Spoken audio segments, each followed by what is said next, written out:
श्री शिवाय नमस्तुभ्यम हर हर महादेव। हर बार की तरह पूज्य गुरुदेव इस बार भी पार्थिव शिवलिंग निर्माण करवाने वाले हैं, साथ ही उसकी पूजा भी करवाने वाले हैं। इसके लिए पूज्य गुरुदेव ने नई लिस्ट निकाल दी है, पूजा सामग्री की नई लिस्ट निकाल दी है, तो आपको नोट कर लेना है। साथ ही 14 अगस्त को रात्रि को 9 बजे आपको तैयार रह जाना है। 9 बजे से पूजा शुरू हो जाएगी। आपको पहले ही पूजा की पूरी सामग्री आपको नोट करके रख लेनी है। यह वीडियो 3 दिन पहले बना रहा हूँ, तो आपको अच्छे से समझ लेना है, ताकि कोई भी सामग्री आपसे मिस नहीं होनी चाहिए। यानी कि सामग्री आपको कोई भी सामग्री आपको बोलनी नहीं है, इस बात का विशेष रूप से ध्यान रखना है। सबसे पहले बात करते हैं कि ऑनलाइन पूजा होगी, उसी समय होगी, रात्रि को 9 बजे पूजा होगी, इस बात का विशेष रूप से ध्यान रखना है।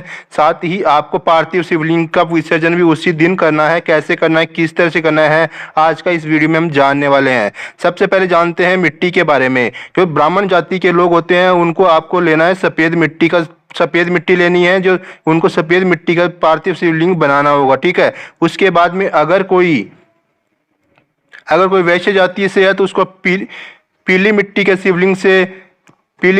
से शिवलिंग बनाना होगा। यानी कि पीली जो मिट्टी आती है उसी मिट्टी से पार्थिव शिवलिंग का निर्माण करना है। अगर कोई क्षत्रिय जाति का है तो उसको लेना है लाल मिट्टी से पार्थिव शिवलिंग का निर्माण बनाना है। और साथ ही अगर कोई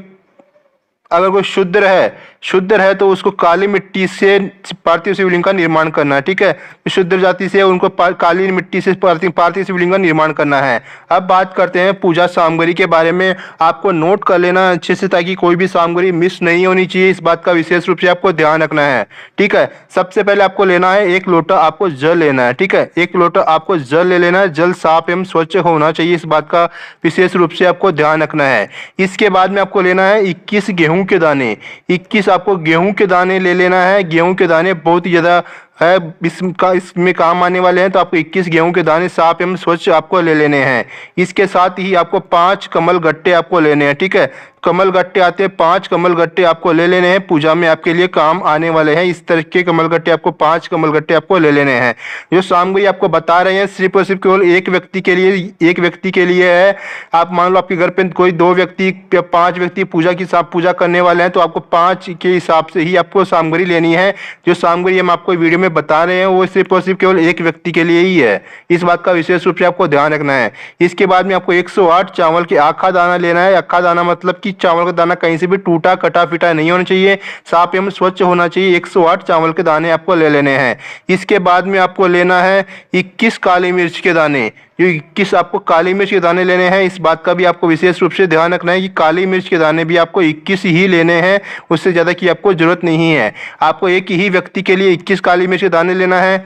मान लो आपके घर में 2 लोग पूजा कर रहे हैं, तो आपको 2 इंटू यानी कि 42 काली मिर्च के दाने आपको ले लेने हैं। ठीक है। इस तरह से आपको ले लेना है। उसके बाद में आपको लेना है 1 चुटकी काली तिल आती है, थोड़ा सा आपको काली तिल ले लेनी है, ज़्यादा भी नहीं लेना, सिर्फ 1 चुटकी काली तिल आपको ले लेनी है। ठीक है। 1 चुटकी ही आपको लेनी है, ज़्यादा नहीं लेना आपको। उसके बाद में आपको रख लेना है 1 धतूरा। जो धतूरा है भगवान महादेव जी को बहुत ही ज़्यादा प्रिय है, सिर्फ केवल 1 धतूरा ही आपको ले लेना है एक व्यक्ति की पूजा के लिए। 2 व्यक्ति पूजा कर रहे हैं तो 2 धतूरा आपको ले लेना है, इस तरह से आपको ले लेना है। उसके बाद में आपको लेना है 7 बेलपत्र। 7 आपको बेलपत्र चाहिए होगा इस पूजा के लिए। अगर आपके पास बेलपत्र नहीं है तो भगवान महादेव जी के मंदिर में जाना है, शिवलिंग के ऊपर जो भी बेलपत्र समर्पित किए हुए होते हैं उनको आप इसे उठा लाना है। आप इस पूजा में उनका उपयोग कर सकते हो। बेलपत्र कभी भी अछूता नहीं होता है, तो आपको इसका उपयोग कर सकते हो। इस बात का भी विशेष रूप से ध्यान रखना है कि बेलपत्र साफ एवं स्वच्छ होना चाहिए, कहीं से भी टूटा कटा फिटा नहीं होना चाहिए। इसके बाद में आपको लेना है 7 आपको समी पत्तर लेने हैं। समी पत्तर भी साफ एवं स्वच्छ होने चाहिए, यानी कहीं से भी टूटे कटे पिटे नहीं होनी चाहिए, इस बात का भी आपको विशेष रूप से ध्यान रखना है। इसके बाद में आपको लेना है 7 गुलाब के फूल। अगर आपके पास गुलाब के फूल हो तो गुलाब के फूल आप ले सकते हो। अगर आपके पास सफ़ेद पुष्प हो तो आप सफ़ेद पुष्प भी आप ले सकते हो। मान लो गुलाब के फूल महंगे आ रहे हो, एक ही गुलाब का फूल 25-30 रुपये का आता हो, तो इस हिसाब से तो बहुत ही ज़्यादा महंगे हो जाएंगे। इसलिए आपको करना क्या है, 1 गुलाब का फूल ले लेना है, उसमें से ही आपको पत्तियाँ निकाल कर 7 पत्तियों को आप उपयोग कर सकते हो इस पूजा के लिए। यानी कि 7 पत्तियों से भी आप यह पूजा कर सकते हो। इसके बाद में जो सबसे ज़्यादा महत्वपूर्ण है वो है अभिषेक की सामग्री। वो आपको अच्छे से लिख लेनी है, नोट कर लेनी है, ताकि कोई भी सामग्री आपसे मिस नहीं होनी चाहिए। इस अभिषेक की सामग्री के लिए आपको लेना है दूध होना चाहिए, कच्चा दूध होना चाहिए। साथ ही आपको लेना है थोड़ा सा दही, दही आपको लेना है, थोड़ी शक्कर आपको ले लेनी है। इसके साथ ही आपको देसी गाय का घी आपको ले लेना है और आपको लेना है थोड़ा सा शहद। अलग अलग कटोरी में आपको ले लेना है, सभी की सामग्री आपको अलग अलग कटोरी में ले लेना है। इसके अलावा आपको पंचामृत भी लेना है, यानी कि ये सामग्री आपको अलग से एक प्लेट के अंदर निकाल कर भी रख लेनी है। पंचामृत में भी आपको सभी की सभी सामग्री की आवश्यकता पड़ेगी, तो आपको 5 कटोरी में अलग अलग रख लेना है। साथ ही 5 कटोरी में अलग से निकाल करके आपको एक प्लेट के अंदर रख लेना है। कहने का मतलब है कि आपको शक्कर की 2 कटोरी ले लेनी है, दूध की भी आपको 2 कटोरी ले लेनी है, दही की भी आपको 2 कटोरी लेनी है, शहद की भी आपको 2 कटोरी लेनी है और देसी गाय के घी की भी आपको 2 कटोरी लेनी है। इस तरह से आपको ले लेना है। इसके साथ ही आपको लेना होगा इत्र, कोई सा भी सुगंधित इत्र आपको ले लेना है। इस बात का विशेष रूप से ध्यान रखना है कि मार्केट में बहुत ही तरह के इत्र मिलते हैं, उनमें जो सबसे ज़्यादा सुगंधित इत्र होता है वही आपको ले लेना है, कि भगवान महादेव जी आपसे आपके इत्र से ही इस इत्र की सुगंध से ही प्रसन्न हो जाए और आपकी सभी मनोकामनाएं पूरी कर दे। इसके साथ ही आपको लेना है गंगा जल। गंगा जल आपको लेना है, गंगा जल आपको थोड़ी ज़्यादा मात्रा में ले लेना है, क्योंकि गंगा जल के लिए आपको पार्थिव शिवलिंग के निर्माण बनाओगे, उसमें भी आपको गंगा जल की आवश्यकता होगी। इसके साथ ही आपको लेना है पीला चंदन। जो पीला चंदन आता है वो पीला चंदन आपको थोड़ा सा ले लेना है, ज़्यादा भी नहीं लेना है, थोड़ा सा आपको पीला चंदन आपको ले लेना है। इसके साथ ही आपको लेना है गोल सुपारी। जो गोल सुपारी आती है आपको 3 गोल सुपारी ले लेनी है, ठीक है, 3 गोल सुपारी ले लेनी है। एक व्यक्ति की पूजा के लिए आपको 3 गोल सुपारी की आवश्यकता होगी, तो आपको 3 गोल सुपारी ले लेनी है। इसके बाद में आपको रख लेना है चावल के दाने, थोड़े से चावल के दाने आपको रख लेने हैं, ज़्यादा भी आपको नहीं रखने हैं, थोड़े चावल के दाने आपको रख लेने हैं। जो हमने आपको अभिषेक के लिए बताया था 108 चावल के दाने, वो अलग है, और जो अलग ये वाले चावल के दाने आपको बता रहे हैं अभिषेक के लिए अलग है, ठीक है। इसके साथ ही आपको लेना है मोली, जो हाथ में कला व लच्छा बांधते हैं, जिसको कुछ लोग लच्छा बोलते हैं, कुछ लोग मोली बोलते हैं, कुछ धागा बोलते हैं, तो आपको ये थोड़ा सा रख लेना है अपनी पूजा के लिए। मान लो आपके घर में 5 लोग पूजा कर रहे हो, तो आपको 5 के हिसाब से ही थोड़ा ज़्यादा मोली का धागा आपको ले लेना है। इसके साथ ही आरती के लिए, भगवान महादेव जी की आरती के लिए आपको ले लेना है कपूर। कपूर आपको थोड़े से ले लेना है, कपूर आरती के समय आपको लिए काम आएंगे ये कपूर। इसके साथ ही आपको 2 मिट्टी के दीपक आपको लेने हैं, ठीक है, 2 मिट्टी के दीपक आपको लेने हैं। एक आपको पहले पूजा के लिए काम आएगा, दूसरा आरती करते समय काम आएगा।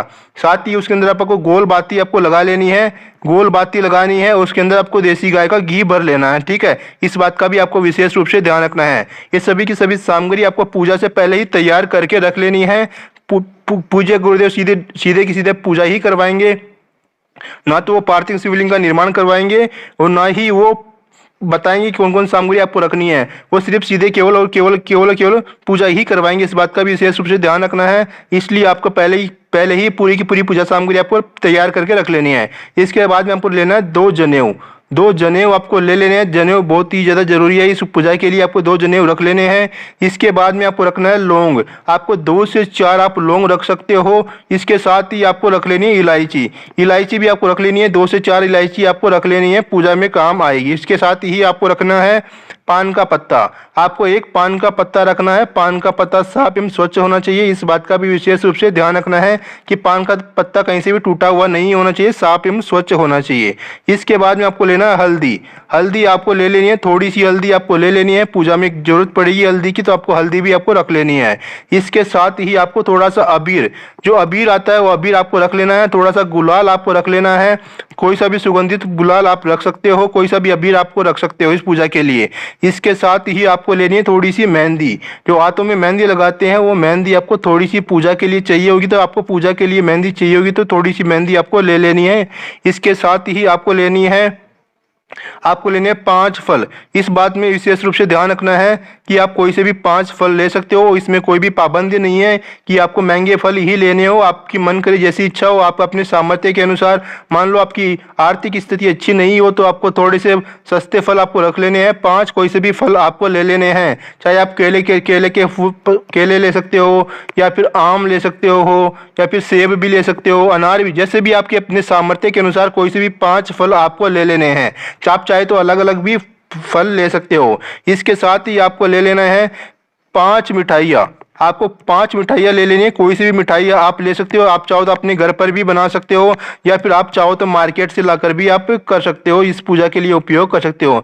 ज़्यादा से ज़्यादा कोशिश कीजिए कि आपको अपने घर पर ही मिठाइयाँ बना लो। कोई सी भी 5 मिठाइयाँ आप बना सकते हो, चाहे 5 लड्डू बना लो, चाहे 5 बर्फी बना लो, चाहे जो भी इच्छा हो, अपनी सामर्थ्य के अनुसार आपको सामग्री आपको यानी कि वो मिठाइयाँ आपको बना लेनी है।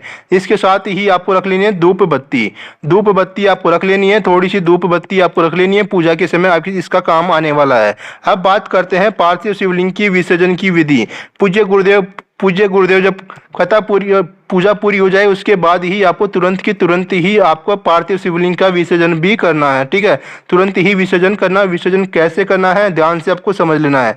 आप चाहो तो आपके घर के आसपास में जो भी सरोवर हो, तालाब हो, नदी हो, आप वहां जाकर भी इसका विसर्जन कर सकते हो। अगर आपके घर के आसपास में मान लो आप सिटी में रहते हो, शहर में रहते हो, तो वहां पर आसपास में कहीं पर भी सरोवर, नदी, तालाब तो मिलेगा नहीं। तो आपको करना क्या है, ध्यान से आपको समझ लेना है। आपको करना क्या है कि आप पार्थिव शिवलिंग का निर्माण आप करोगे, उस पार्थिव शिवलिंग का आपको विसर्जन कर सकते हो अपने घर के, जहाँ पर भी आपका कोई पेड़ पौधा हो लगा हुआ हो या गमला लगा हुआ हो, आप वहां पर भी इसका शिवलिंग का विसर्जन कर सकते हो। साथ ही इस बात का विशेष रूप से ध्यान रखना है कि आपके घर में अगर कोई पौधा वौधा पेड़ वेड़ भी नहीं हो, तो आपको करना क्या है कि कहीं पर भी पास में कहीं पर भी बेलपत्र का पेड़ लगा हुआ हो, तो आप वहां जाकर भी इसका विसर्जन कर सकते हो।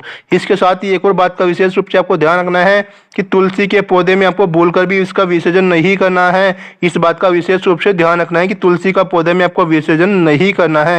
ये सबसे ज़्यादा महत्वपूर्ण बात है। आप किसी भी और पौधे में विसर्जन कर सकते हो, लेकिन आपको तुलसी के पौधे में, तुलसी जी के गमले में आपको विसर्जन नहीं करना है। इस बात का विशेष रूप से ध्यान रखना है। उम्मीद करता हूँ पूरी जानकारी बहुत ही ज़्यादा उपयोगी होगी। वीडियो चला वीडियो लाइक कर दीजिए, चैनल को सब्सक्राइब कर लीजिए, कमेंट में श्री शिवाय नमस्तुभ्यम हर हर महादेव ओम नमः शिवाय अवश्य लिख दीजिए।